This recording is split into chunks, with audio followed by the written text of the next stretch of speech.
Welcome back guys, welcome back to P2P।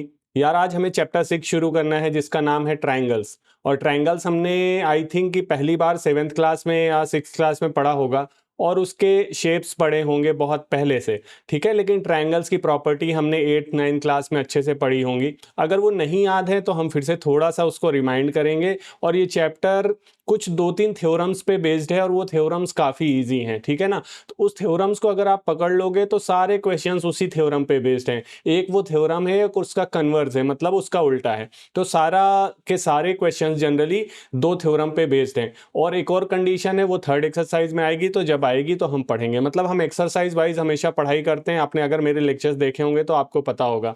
Last में हमने खत्म किया था अरिथमेटिक प्रोग्रेशन। अगर आपने वो नहीं देखा है तो वो देखिए। मेरे पढ़ाने का स्टाइल क्या है कि हम एक एक्सरसाइज लेते हैं, उस पे बेस्ड जो भी फॉर्मूले होते हैं वो पढ़ते हैं और वो एक्सरसाइज को करते हैं और फिर नेक्स्ट टाइम भी सेम चीज रिपीट करते हैं। ठीक है, तो आज हम शुरू करने वाले हैं ट्रायंगल्स। तो ट्रायंगल्स की जो एक्सरसाइज 6.1 है वो हम आज कंप्लीट करेंगे। ठीक है, तो उससे संबंधित जो भी क्वेश्चंस या जो भी थ्योरम्स और जो भी फॉर्मूलाज होंगे या जो भी कॉन्सेप्ट होंगे वो हम आज देखेंगे। चैप्टर 6 एंड एक्सरसाइज 6.1 से रिलेटेड जो भी है। एक्सरसाइज 6.1। तो एक्सरसाइज शुरू करने से पहले हम अभी क्या पढ़ रहे हैं? ट्रायंगल्स। ट्रायंगल्स क्या होते हैं ये पढ़ने के लिए हमको पढ़ना पड़ेगा कि पॉलीगन्स क्या होते हैं। हमने एक वर्ड सुना होगा, पॉलीगन्स। पॉलीगन्स क्या होते हैं? ऐसे शेप्स, पॉलीगन्स ऐसे शेप्स होते हैं हु हैज या which has, shapes which has more than two sides. जिस भी शेप की मोर देन टू साइड्स होगी और वो ज्वाइन होगा उसको क्या बोलते हैं? And joined. ये कोई एग्जैक्ट डेफिनेशन नहीं बता रहा हूं मैं, ये मैं आपको समझाने के लिए बता रहा हूं कि shapes which has more than two sides and joined, तो वो क्या कहलाते हैं? पॉलीगन्स। पॉलीगन्स जैसे ट्रायंगल में देखो कितनी साइड्स हैं? 3 साइड्स, और वो सारी ज्वाइंट है तो ये क्या हो गया? ट्रायंगल। ऐसे स्क्वायर होता है, स्क्वायर में 4 साइड्स होती हैं, है ना। ऐसे ही रेक्टेंगल होता है, रेक्टेंगल में भी 4 साइड्स होती हैं और चारों ज्वाइंट होती हैं। फिर क्या होता है आपको पता है कि क्या होता है? पेंटागन होता है, ठीक है ना, 5 साइड्स होती हैं। फिर एक क्या होता है? हेक्सागन होता है, ठीक है ना, जिसमें कि 6 साइड्स होती हैं। तो ऐसे ही होते होते कि 1 2 3 4 5 6, हाँ। तो ऐसे बहुत सारे शेप्स होते हैं जिनको हमको क्या कहते हैं? पॉलीगन्स। लेकिन आज हमको क्या पढ़ना है? ट्रायंगल्स। हमें इस चैप्टर में सिर्फ और सिर्फ किस पे ध्यान देना है? अभी ट्रायंगल्स पे। इतना क्लियर हुआ। लेकिन अगर मान लो वहां पे कोई और शेप आएगा तो हम उसको थोड़ा सा छुएंगे, मतलब उसकी प्रॉपर्टीज को थोड़ा सा पढ़ेंगे। इसीलिए जो बेसिक शेप्स हैं उनका मैं थोड़ा सा आपको क्या बता देता हूं? प्रॉपर्टीज, जिससे आपको क्लियर रहे। ठीक है, देखो ट्रायंगल सबसे पहले हम पढ़ते हैं। ट्रायंगल आप अपने नोट्स खुद बनाना, ठीक है। मैं आपको यहाँ बताऊंगा सब कुछ, लेकिन मेरे लिखने का तरीका थोड़ा सा अलग है, ठीक है। तो आप अपने हिसाब से नोट्स बना लेना, जिससे कि आप जब रिवाइज करो तो आपको तुरंत से क्लियर हो। तो ट्रायंगल की खास खास बात क्या होगी? 3 साइड्स होंगी, है ना, और ये 3 एंगल्स होंगे। आया समझ में? 3 साइड्स और 3 एंगल्स। मान लो ये एंगल ए है, ये एंगल बी है, ये पॉइंट ए है, ये पॉइंट बी है और ये पॉइंट सी है, ठीक है। तो 3 साइड्स कौन सी हो गई?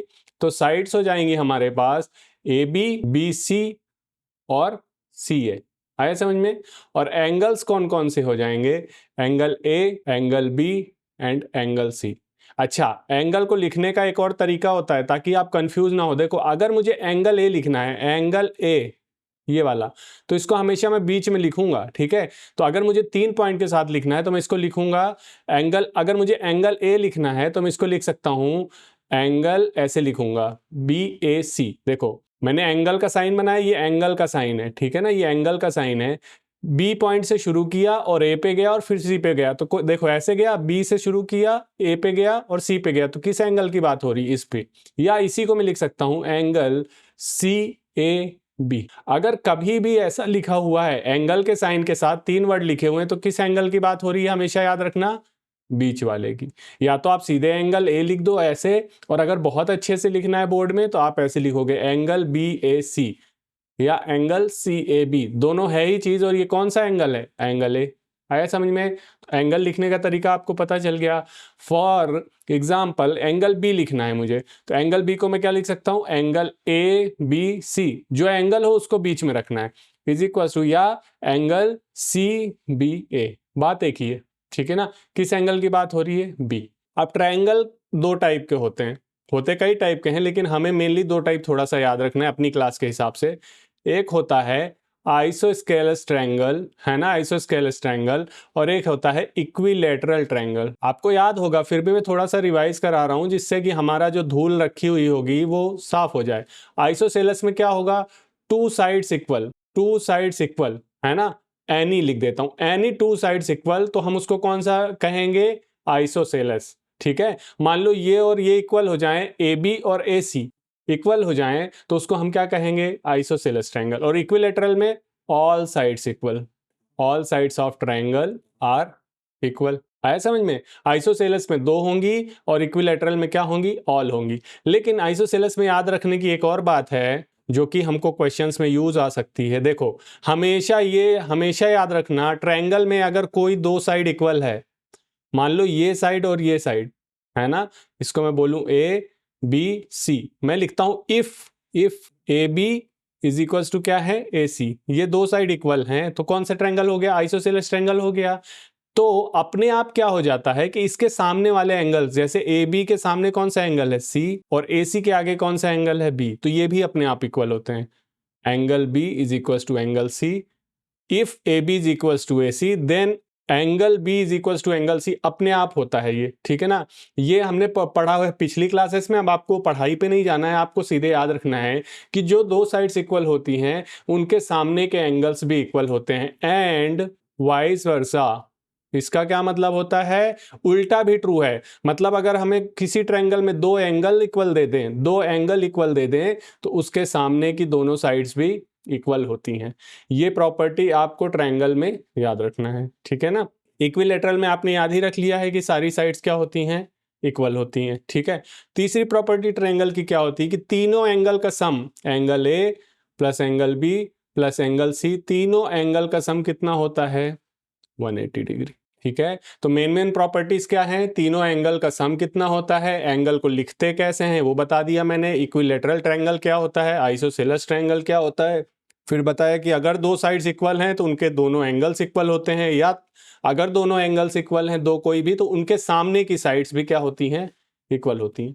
आई होप कि आपको ट्रायंगल क्लियर हुआ होगा। ठीक है। अब देखो, स्क्वायर होता है, स्क्वायर आपको पता है स्क्वायर में क्या होता है? All sides are equal. Square में ऑल साइड इक्वल होती है। और रेक्टेंगल में क्या होता है बताओ? रेक्टेंगल में होता है अपोजिट साइड्स आर इक्वल। सही है ना, अपोजिट साइड्स आर इक्वल। तो स्क्वायर को ऐसा होता है ऑल साइड्स आर इक्वल, तो ऐसे होता है ऑल साइड्स आर इक्वल, और रेक्टेंगल कैसा होता है? Opposite sides are equal. खास बात क्या होती है कि इसमें जो सारे एंगल्स होते हैं वो कितने डिग्री के होते हैं? 90 डिग्री। ऑल एंगल्स कितने के होंगे? All angles are 90 degree. Rectangle में भी ऑल एंगल्स कितने के होंगे? 90 डिग्री, है ना। All angles are 90 degree. ठीक है। स्क्वायर और रेक्टेंगल पढ़ा हमने। ठीक है। अब एक वर्ड होता है क्वाड्रिलेटरल। क्वाड्रिलेटरल क्या होता है? क्वाड्रिलेटरल, इसका क्या मतलब होता है? a shape which is closed and has four sides। कितनी साइड होगी? चार साइड होगी, और वो चारों साइड कैसी होगी? आपस में क्लोज्ड होगी। जैसे ये एक क्वाड्रिलेटरल है। ठीक है ना। ए बी सी डी, कैसे पता हमको? इसकी चार साइड है, A B C and D, और ये क्या है? क्लोज्ड है आपस में। तो ये क्या हो गया? क्वाड्रिलेटर। अब क्वाड्रिलेटरल का स्पेशल केस कौन सा हो गया? Four sides are equal. चारों साइड इक्वल हो गई, तो इसी क्वाड्रिलेटरल को हम क्या कह दे रहे हैं? देखो, स्क्वायर, है ना, क्योंकि ये भी तो चार साइड है, इसमें चारों साइड क्लोज्ड है, तो ये क्या है? क्वाड्रिलेटरल ही है। लेकिन इसमें स्पेशलिटी क्या है कि ये क्वाड्रिलेटरल का एक स्पेशल टाइप है जिसमें चारों साइड इक्वल है। आ गया समझ में? और चारों एंगल कितने के हैं? 90 degree. Four sides are equal and all angles are 90 degree. आया समझ में? ठीक है। फिर क्वाड्रिलेटरल का दूसरा स्पेशल साइड होता है, दूसरा, वो क्या होता है? रेक्टेंगल, उसमें भी चार साइड है, चारों क्लोज है तो वो क्वाड्रिलेटरल, लेकिन स्पेशलिटी क्या है? स्पेशलिटी है opposite sides are equal and all angles are 90 degree. I hope आपको समझ में आया होगा कि दोनों क्वाड्रिलेटरल ही हैं लेकिन दोनों की स्पेशलिटी अलग है। अब एक और वर्ड आता है कभी कभी, ये क्या हो गया, हम स्क्वायर। अब एक वर्ड आता है रोम्बस। क्या होता है? रोम्बस। ठीक है, रोम्बस और स्क्वायर एक ही चीज है, लेकिन उसको कभी इक्वेट मत कर देना। एक है लेकिन इसमें स्पेशल क्या है, देखो रोम्बस में भी चारों साइड इक्वल होगी, all sides are equal, all sides are equal, but all angles are not equal. यहां पे ऑल एंगल्स कितने के बन रहे थे? 90 डिग्री पे। यहां all angles are not equal and not equals to 90 degree, बस यही एक फर्क है इसमें। ठीक है ना, देखो ये सारे जो एंगल्स हैं ये थोड़ा सा टेढ़ा बनता है, मतलब जैसे स्क्वायर कैसा बनता है, ऐसे एकदम सीधे बना तो ये स्क्वायर हो गया, और रोम्बस कैसे बनता है, थोड़ा सा टेढ़ा। मतलब इसमें चारों साइड्स इक्वल होंगी, ये साइड इसके सारी साइड इक्वल होंगी, ये इसके पैरेलल होगी, ये भी इसके पैरेलल होगी, पर एंगल 90 डिग्री नहीं होगा। ऐसे ही एक वर्ड होता है पैरेलेलोग्राम, पढ़ा होगा आपने। पैरेलेलोग्राम, पैरेलेलोग्राम क्या होता है, ये एक रेक्टेंगल होता है लेकिन सेम जैसे रोम्बस तिरछा बनता है ऐसे ही पैरेलेलोग्राम थोड़ा सा तिरछा बनता है। ठीक है, ये ऐसे। तो इसमें क्या होगा, ये साइड इसके इक्वल होगी, ये साइड इसके इक्वल होगी, लेकिन सारे एंगल्स 90 डिग्री नहीं होंगे। आया समझ में? तो स्क्वायर और रोम्बस में क्या डिफरेंस है कि उसके एंगल्स 90 डिग्री नहीं होते हैं, और रेक्टेंगल और पैरेललोग्राम में भी यही डिफरेंस है। आ गया समझ में? तो इतना अभी बेसिक हमारे लिए काफी है ट्रायंगल और ये वाले शेप के लिए, फिर जैसे जैसे आते जाएंगे डिफरेंट शेप हम उसको देखते जाएंगे। ठीक है, अब आपने एक वर्ड पढ़ा होगा जिसको बोलते हैं कॉन्ग्रुएंट।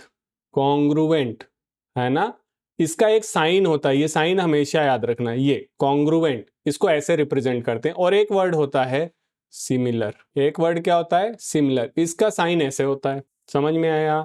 एक वर्ड होता है कॉन्ग्रुएंट, एक होता है सिमिलर। कॉन्ग्रुएंट का मतलब होता है एग्जैक्टली सेम। कॉन्ग्रुएंट का मतलब क्या होगा? एग्जैक्टली सेम, है ना। एग्जैक्टली सेम जो चीज होगी उसको हम क्या कहेंगे? कॉन्ग्रुएंट। या इसी को कहेंगे two figures are congruent, two figures are congruent if they can be superimposed to each other। ठीक है, इसका क्या मतलब हुआ?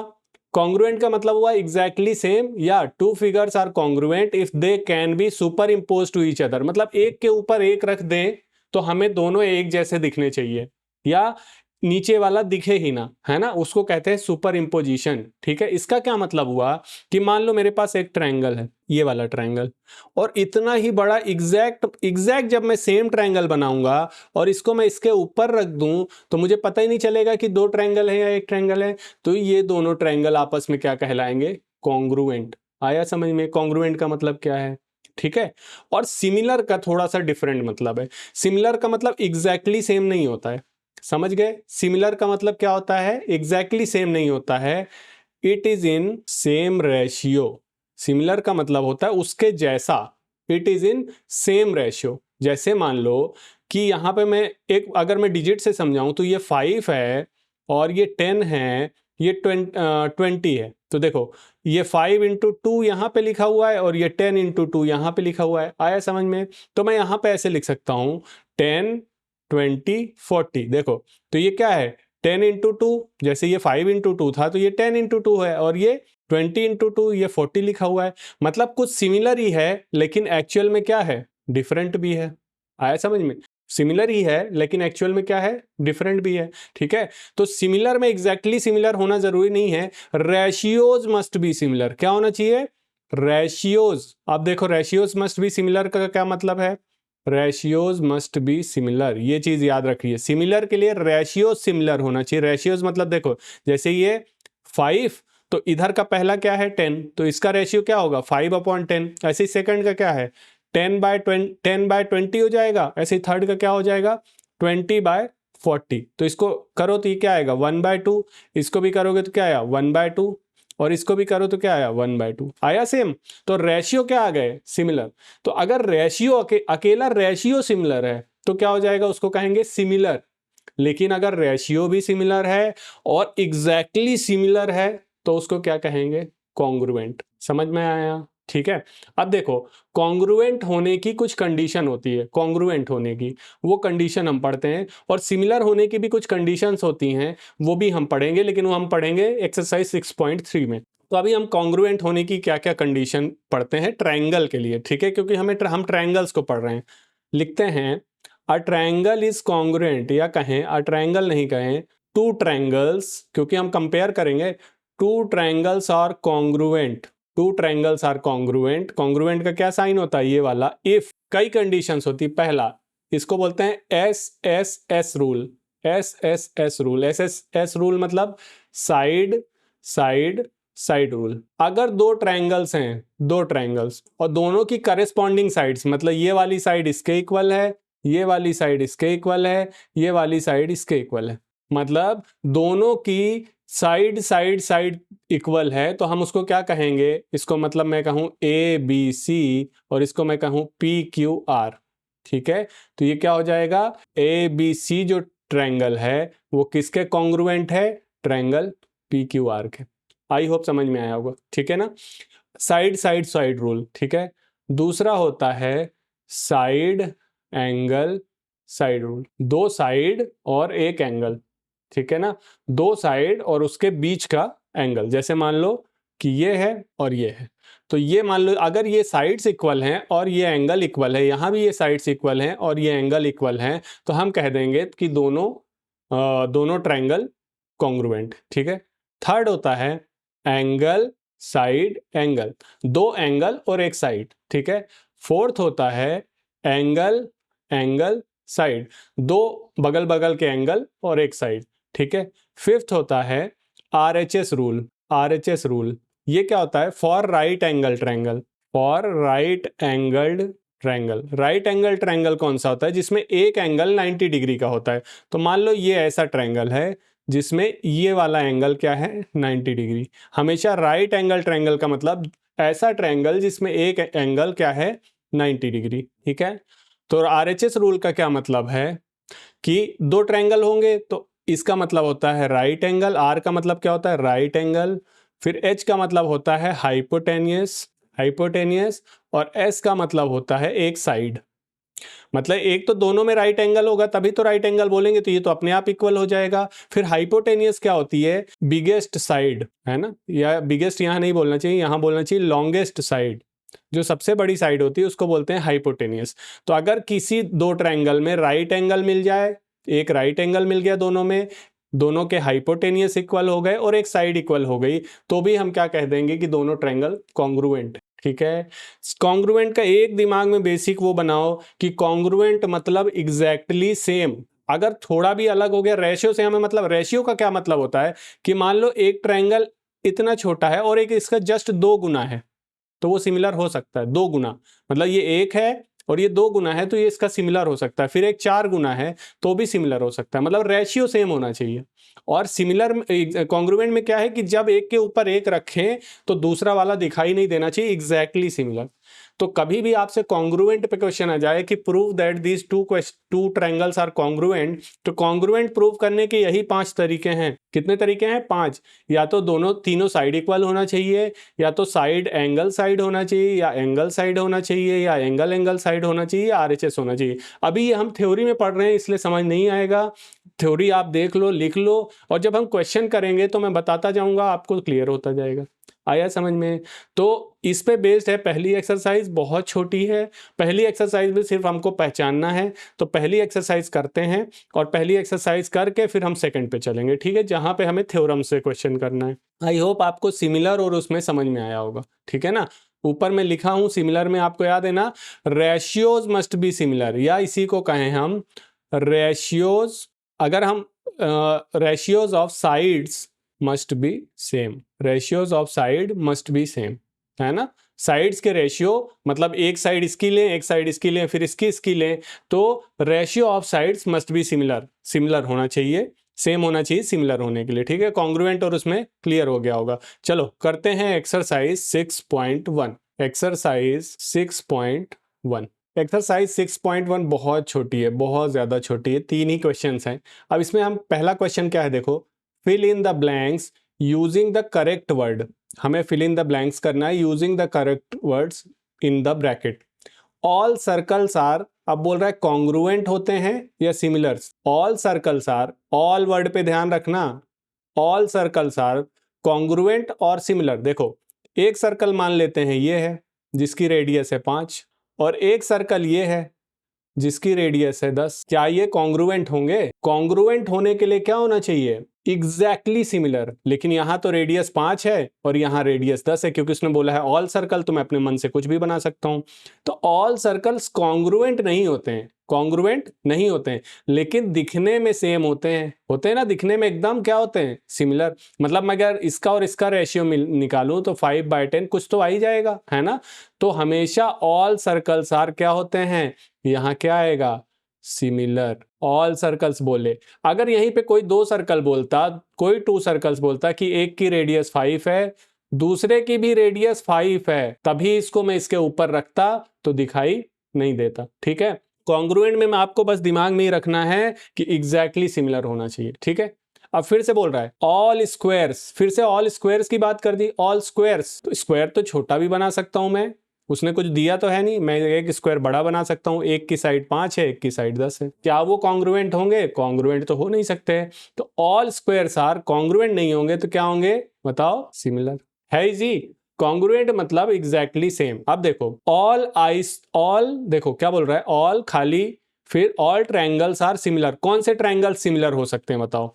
आइसोसीलियस या इक्विलेटरल? सिमिलर होना है, सिमिलर मतलब सेम रेशियो पे। देखो आइसोसीलियस में क्या होगा? सिर्फ 2 साइड इक्वल होगी, थर्ड साइड का रेशियो हमको इक्वल नहीं पता है।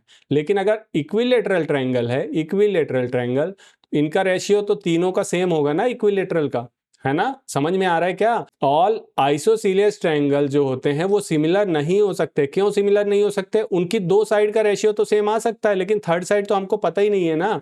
लेकिन अगर इक्विलेटरल ट्रायंगल है तो इसकी मान लो ये 5 5 5 है, तो इसकी मान लो भले 15 है, तो ये भी 15 होगी, ये भी 15 होगी। तो तीनों साइड का जब रेशियो निकालेंगी तो 5/15 ही आएगा। तो सेम सेम रेशियो आएगा ना, 5/15 5/15। लेकिन आइसोसीलियस की क्या प्रॉब्लम है कि मान लो ये 5 है, ये 5 है और ये 7 है फॉर एग्जाम्पल, ये क्योंकि इक्वल नहीं है। और दूसरा है तो ये मान लो 10 है और 10 है और ये हो गई 70 हो गई सीधे, है ना। तो हमें 2 का रेशियो 5/7 मिलेगा, 5/7 मिलेगा, लेकिन एक का 7/70 मिलेगा। तो ये तो इक्वल नहीं होगा ना, तो इसीलिए ये सिमिलर नहीं हो सकते। तो हमेशा इक्विलेटरल, तो हम लिखेंगे all equilateral triangles are similar. आया समझ में? ठीक है, क्यों हो रहा है? अब देखो फोर्थ पढ़ो।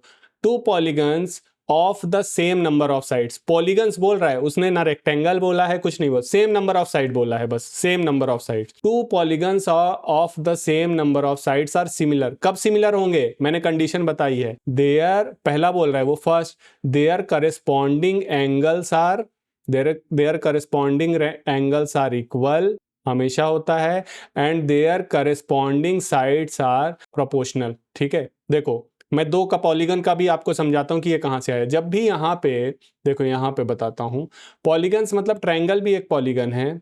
तो सिमिलर के लिए क्या होना चाहिए? सिमिलर के लिए जनरल कंडीशन याद रखो कि ऑल एंगल्स सिमिलर होना चाहिए, सेम होना चाहिए। All angles are same. एक और कंडीशन ये बताती है, all angles are same and all sides are proportional. All sides are proportional. ये कंडीशन होती किसकी? सिमिलैरिटी की। ये दूसरी कंडीशन है, लिखने में दूसरी तरीके से लिख रहा है। कैसे? कि ऑल एंगल्स आर इक्वल। मान लो 2 ट्रायंगल्स हैं, तो मान लो इसका इसका इसका ये 50 50 और ये 80 है, तो ये भी क्या होना चाहिए? 50 50 80, है ना, ये होना चाहिए। ठीक है, तो ये 50 50 80 50 50 80 हो गया। और ये जो साइड्स हैं, ये साइड्स का रेशियो क्या होना चाहिए? Same. Ratio, sides exactly equal नहीं होना चाहिए, रेशियो सेम होना चाहिए, है ना, रेशियो। इसीलिए मैंने लिखा है ऑल साइड्स आर प्रोपोर्शनल, और इस प्रोपोर्शनल को ही क्या बोलते हैं? Same ratio. कोई भी वर्ड आ सकता है, इन सेम रेशियो। ठीक है, दूसरा, अगर यहीं पे देखो कि ये एंगल 50 50 और 80 होता, 50 50 80, और ये एंगल 50 50 और 80 होता, और साइड्स भी इक्वल हो जाती, साइड्स भी इक्वल हो जाती। अगर साइड्स एग्जैक्टली इक्वल हो जाती, प्रोपोर्शनल नहीं होती, एग्जैक्टली इक्वल हो जाती, तो ये तो इसके ऊपर रखूंगा तो दिखेगा ही नहीं, मतलब एग्जैक्टली ही इक्वल हो गया ना। फिर तो देखो एंगल भी इक्वल हो गए और साइड्स भी इक्वल हो गई, तो ये तो एग्जैक्टली इक्वल होगा, तब हम उसको क्या बोल देंगे, कॉन्ग्रुएंट। आया समझ में। अगर सारे एंगल इक्वल हैं और सारी साइड्स इक्वल हैं, सारी साइड्स इक्वल हैं, तो पहला रूल फॉलो हो जाएगा ना, साइड साइड साइड वाला रूल फॉलो हो जाएगा, तो अपने आप ही कॉन्ग्रुएंट प्रूव हो जाएगा। आया समझ में। लेकिन अगर तीनों एंगल इक्वल हैं और साइड्स इक्वल नहीं है लेकिन सेम रेशियो में है, सेम रेशियो में, अभी हम क्वेश्चंस करेंगे तो आपको एग्जैक्ट समझ में आएगा, ये थर्ड वाला सेम रेशियो में है, तो अब हम उसको क्या बोल देंगे, सिमिलर। ठीक है, तो इसीलिए हमको सिमिलर की कंडीशन पूछी है ना उसने। देखो हमको इसने सिमिलर की कंडीशन पूछी, सिमिलर की, तो सिमिलर में their corresponding angles are equal, angles equal होने चाहिए लेकिन their corresponding sides are equal या प्रोपोर्शनल, है ना, इक्वल या प्रोपोर्शनल। तो हमें क्या लिखना है, प्रोपोर्शनल। साइड्स इक्वल होना जरूरी नहीं है सिमिलर के लिए, साइड्स क्या होना जरूरी है, प्रोपोर्शनल। सिमिलर के केस में अगर यहीं पे ये सिमिलर की जगह आपसे कॉन्ग्रुएंट बोलता तो फिर आप लिखते all angles must be equal and all sides भी मस्ट बी इक्वल। आया समझ में, यही डिफरेंस था। अब देखो, give two different examples of pair of, क्योंकि हम दो से ही कंपेयर करेंगे ना, सिमिलर फिगर, सिमिलर फिगर का एग्जांपल देना है। तो सिमिलर फिगर का एग्जांपल देने के लिए हमने एक ये लिया ट्रायंगल, दो डिफरेंट एग्जांपल देना है। तो एक ट्रायंगल लिया हमने, ट्रायंगल लेके हमने ये एंगल बनाया 50, ये एंगल बनाया 60, तो ये एंगल हो जाएगा 70। तो सिमिलर एंगल सेम होना चाहिए, तो ये हो जाएगा 50, ये हो जाएगा 60 और ये हो जाएगा 70। ठीक है, एंगल सेम हो गए, साइड सेम रेशियो में होना चाहिए, जैसे ये 5 है, सेम रेशियो में होना चाहिए, 5 है, ये मान लो 10 है, ये 10 है, तो ये 20 है, ये 20 है, तो ये 40 है। देखो सेम रेशियो में कैसे है, जैसे मैं 5 के साथ 10, ये वाली साइड का रेशियो लेते हैं 5/10, ये वाली का लेते हैं तो 20/40, और ये वाली का लेते हैं तो 10/20। सबका रेशियो क्या हो रहा है, 1/2। सेम रेशियो आ गया ना, तो सेम रेशियो और सेम एंगल जब भी होगा तो उसको क्या कहेंगे, सिमिलर। तो एक एग्जांपल तो ये हो गया। दूसरा एग्जांपल क्या हो गया, सर्कल ऑफ रेडियस 5 और एक सर्कल ऑफ रेडियस 10। सर्कल में तो सिर्फ रेडियस ही चेंज हो सकती है, तो रेडियस चेंज है, शेप तो ऑलरेडी ही सेम है, तो ये क्या हो जाएगा, दूसरा एग्जांपल हो जाएगा। ठीक है, और non similar figures, non similar figure का क्या एग्जांपल हो जाएगा कि ना तो उसके एंगल सेम है, या तो उसके एंगल सेम नहीं है, और या तो उसकी साइड सेम रेशियो में नहीं है। समझ गए, या तो एंगल सेम नहीं है या तो सेम रेशियो में नहीं। तो इसी में आपको, जैसे इसी ट्रायंगल में आप एक एंगल चेंज करो, जैसे ये 50 था, ये 60 था, ये 70 था, 50 60 70, तो आप इसको ऐसे कर दो कि ये 50 है, 50 है, ये मान लेते हैं ये भी 50 है और ये 80 हो गया। तो एंगल चेंज हो गए, जैसे ही एंगल चेंज हो गए, ये दोनों कंडीशन होना चाहिए, all angles are same and, दोनों कंडीशन होना चाहिए, all angles are same and ये भी होना चाहिए, all sides are proportional. All angles are same and all sides are proportional. कोई भी इसमें से एक नहीं होगा तो वो सिमिलर नहीं होगा। ठीक है ना, ऑल साइड्स। तो एक एग्जांपल ये हो गया नॉन सिमिलर का। दूसरा नॉन सिमिलर का क्या हो जाएगा, अब दूसरा ट्रायंगल ले लो। अब ट्रायंगल में क्या करो, एंगल इस बार सेम कर दो, 50 50 80 50 50 80, एंगल सेम है लेकिन रेशियो डिफरेंट कर दो। मान लो ये 5 10 15 है और ये क्या है 17 2 3 है। अब रेशियो सेम नहीं आएगा, 5/17 करोगे तो कुछ और आएगा, 15/3 करोगे तो कुछ और आएगा, और 17/2 करोगे तो कुछ आएगा। दोनों कंडीशंस होना चाहिए। यहाँ पे एंगल तो है पर साइड का रेशियो सेम नहीं है, यहाँ एंगल ही सेम नहीं है। आया समझ में। तो ये हो गए नॉन सिमिलर फिगर्स और ये हो गए सिमिलर फिगर्स। आई होप आपको समझ में आया होगा। ठीक है, इसका करते हैं हम लोग थर्ड क्वेश्चन। देखो थर्ड क्या कह रहा है, थर्ड कह रहा है state whether following quadrilaterals are similar और नॉट। हमें बताना है सिमिलर हैं या नहीं है। सिमिलर की कंडीशन याद रखो, दोनों कंडीशन, एंगल्स इक्वल होना चाहिए, सारे एंगल्स क्या होना चाहिए, इक्वल होना चाहिए, और सारी साइड्स का रेशियो क्या होना चाहिए, सेम होना चाहिए। तो यहाँ पे देखो ये क्या है, 3 है 3 है 3 है 3 है, ये स्क्वायर है और ये सारे एंगल कितने हैं, मैंने स्क्वायर में तुमको बताया था ये एंगल कितने डिग्री के होते हैं, 90 डिग्री के। ये एंगल 90 डिग्री के होते हैं। तो ये एंगल तो 90 डिग्री के हैं और ये 1.5 है, 1.5 है, 1.5 है, 1.5 है, तो ये क्या है, लेकिन इसमें एंगल 90 के नहीं है, तो ये क्या है, साइड्स तो इक्वल हैं लेकिन एंगल 90 के नहीं है, तो ये क्या है, रोम्बस है और ये क्या है, स्क्वायर है। आया समझ में, रोम्बस है और क्या है, स्क्वायर है, तो ये एंगल इक्वल ही नहीं है। जैसे ही हमारी दो कंडीशन क्या होती है, angles are equal and sides का रेशियो सेम होना चाहिए, तो एंगल्स ही इक्वल नहीं है तो ये सिमिलर नहीं हो सकता, एंगल्स इक्वल नहीं है, जबकि इनकी साइड का रेशियो सेम है। देखो कोई भी साइड लो, 1.5/3, 1.5/3, यहाँ भी क्या आएगा, 1.5/3, 1.5/3, यहाँ भी आएगा 1.5/3। साइड्स का रेशियो 1/2 ही आएगा सबका, साइड का रेशियो सेम आ गया लेकिन एंगल सेम नहीं है। दोनों कंडीशन फॉलो होना चाहिए, जब तक दोनों नहीं होंगी तब तक आप सिमिलर नहीं कह सकते। आई थिंक आपको समझ में आया होगा। तो हमने आज क्या क्या पढ़ा है, हमने पॉलीगन पढ़ा है। पॉलीगन में क्या पढ़ा, पॉलीगन मतलब ऐसी जो मतलब जिसकी दो साइड से ज्यादा हो और जो क्लोज्ड फिगर हो उसको बोलते हैं पॉलीगन, ठीक है ना। फिर पॉलीगन में हमने स्क्वायर पढ़ा, तो स्क्वायर की दो कंडीशन पढ़ी, सारी साइड्स इक्वल होंगी, सारे एंगल 90 डिग्री होंगे। फिर स्क्वायर में ही एक डिफरेंट टाइप पढ़ा, रोम्बस, उसमें भी सारी साइड्स इक्वल होंगी लेकिन सारे एंगल 90 नहीं होंगे, ठीक है। फिर एक रेक्टेंगल पढ़ा, रेक्टेंगल में अपोजिट साइड्स इक्वल होंगी लेकिन सारे एंगल 90 होंगे। और पैरेललोग्राम पढ़ा जिसमें सारे एंगल्स 90 नहीं होंगे, दिखेगा वो रेक्टेंगल की तरह लेकिन थोड़ा सा टिल्टेड रहेगा, ठीक है। ट्रायंगल पढ़ा, फिर ट्रायंगल में प्रॉपर्टीज पढ़ी, कॉन्ग्रुएंट की और सिमिलर की। कॉन्ग्रुएंट मतलब एग्जैक्टली सेम, सिमिलर मतलब all angles are same and ratio of sides must be similar, है ना, ratio of sides must be same, ठीक है। दोनों कंडीशन फॉलो होना चाहिए, तो सिमिलर भी पढ़ लिया और कॉन्ग्रुएंट भी पढ़ लिया। कॉन्ग्रुएंट की कंडीशन पढ़ी थी, कॉन्ग्रुएंट की कंडीशन कौन कौन सी थी, side side side, side angle side, angle side angle, angle angle side और RHS, ठीक है। अब याद रखना कॉन्ग्रुएंट में एंगल एंगल एंगल नहीं होता है, ये हमेशा याद रखना, कभी भी एंगल एंगल एंगल नहीं होगा। क्यों, क्योंकि देखो एंगल एंगल एंगल सेम है। अब मान लो ये फिगर बड़ा है और ये फिगर छोटा है और दोनों के एंगल सेम है, आ गया समझ में। तो ये इसके ऊपर रखेंगे तो हो पाएगा क्या, सुपर इम्पोज नहीं हो पाएगा, एक बड़ा है एक छोटा है, तो कभी भी angle angle angle rule follow नहीं होता है, side side side rule follow होता है, क्योंकि तीनों साइड्स अगर इक्वल हैं तो वो तो सेम ही हो गया। आई बात समझ में, ठीक है। तो ये चीज, ये 5 तरीके से हम कॉन्ग्रुएंट प्रूफ करते हैं। अब हम अगली एक्सरसाइज में पढ़ेंगे कि हम ट्रायंगल्स को कॉन्ग्रुएंट या कहें कि सिमिलर कैसे प्रूव करते हैं और उस पर बेस्ड क्वेश्चन करेंगे, ठीक है। तो एक्सरसाइज 6.1 खत्म होती है, मिलते हैं आपसे 6.2 में, तब तक के लिए बाय बाय।